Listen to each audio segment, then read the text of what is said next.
What's up everyone? Today's video is 3 ways to create basic lamps in Blender. Start by deleting the default cube and replace it with a cylinder.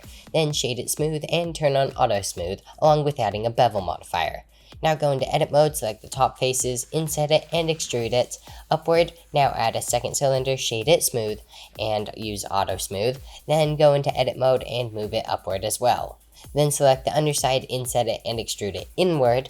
Now add a cube, add subdivision, and boom, we have a sphere out of a cube.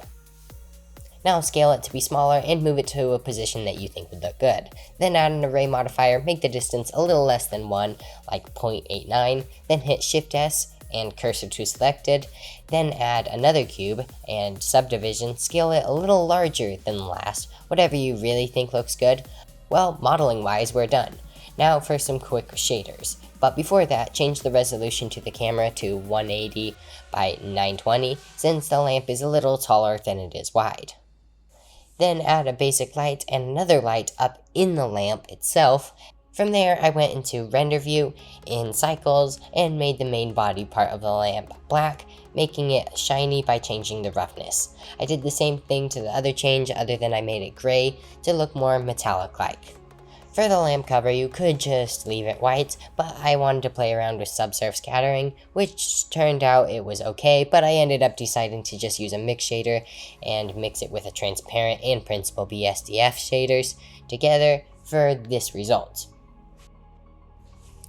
Okay, so for the second lamp, I started by adding a cube, going into the edit mode, hitting M to merge to center, and then I moved that vertex out a little and creating an outline of what I thought the lamp would look like, while using a subdivision modifier.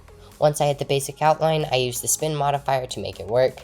I personally like the low poly look, so I had the steps pretty low.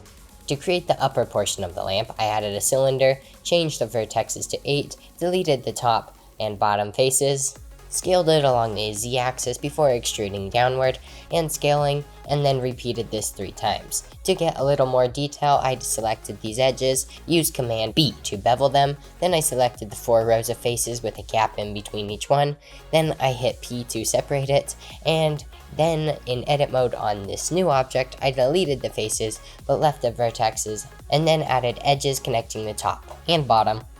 I then added a skin modifier, which was too thick originally, so I hit Command A to scale it. I then selected the center lamp piece and made it a more official top piece by moving it upward and extruding and scaling to create a mini ball on the top.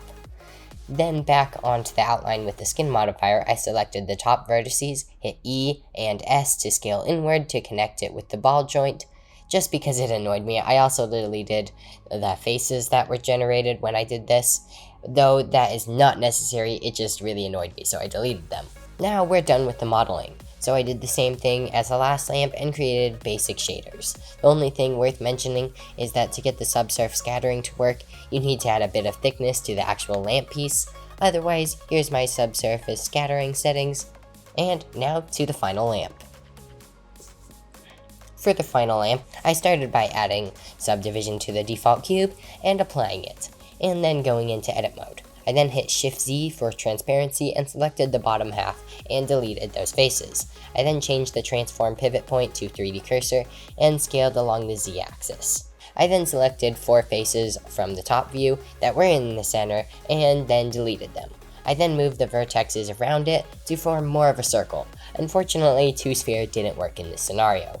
I then selected 4 of the side vertices, hit M to merge to center, and separated the object. I then made a basic outline of what I wanted the lamp to look like. I then selected the lamp outline I wanted, and added skin modifier. I also added subdivision surface, and then spent more time shaping it to how I wanted. I then added another object and merged to center, and hit backslash to go into isolated view, and in edit mode, move the vertex away from the center, extruding it upward, hitting Command L for loop cuts, and added a lot of extra geometry. I then hit O for proportional editing, moved the top vertex near the center. I ended up having to decrease how much the proportional editing was affecting the vertexes, but after I did that, I extruded a little more to complete the top part of the lamp, and then I used the spin tool to complete the effect, along with hitting F. Once I went into object mode and out of isolated view by hitting the same backslash, I realized my object was microscopically small. So I scaled it up and positioned it where I wanted it and added the solidify modifier for thickness. I then selected the lamp beam and base, joined them with Command J. By the way, don't forget to apply the skin and subdivision modifiers first. Then in edit mode, I selected the bottom faces, deleted them, used the hole that we created earlier as a bridging point by filling faces, then with another subdivision modifier, it created this effect. Basically, I was looking for a welded look.